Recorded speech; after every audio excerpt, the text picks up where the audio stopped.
Ces gens, c'est comme je le dis, ils n'ont que deux choix, soit de comprendre le message, de revenir à la patrie, ou bien ils vont disparaître. C'est à eux de choisir. Dans ce combat que nous menons aujourd'hui, le plus dangereux, c'est la guerre de communication.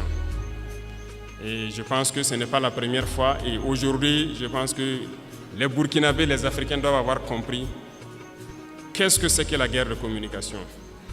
Malheureusement ou heureusement pour nous, l'impérialisme, comme disait Thomas Sankara, est un mauvais élève. Un très mauvais élève parce que vous avez beau le chercher de la classe, il va revenir avec les mêmes méthodes. Ils ne peuvent pas changer. Et souvent, ça devient du ridicule. Quand vous prenez aujourd'hui les médias impérialistes, vous voyez ce qu'ils publient. Ils ont procédé par la même méthode pour mettre le feu au Rwanda, par la même méthode pour détruire le Soudan, par la même méthode pour détruire l'Afrique. Ça ne va pas prendre.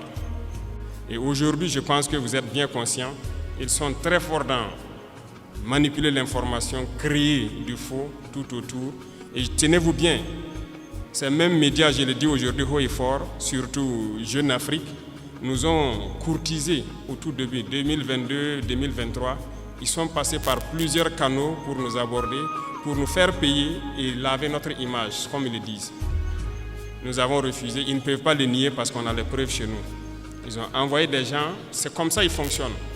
Et beaucoup de chefs d'État tombent dans leur piège, ils versent de l'argent chaque mois pour qu'on publie des articles pour laver leur image. Non, c'est dangereux. Ils ne vivent que de ça. Vous payez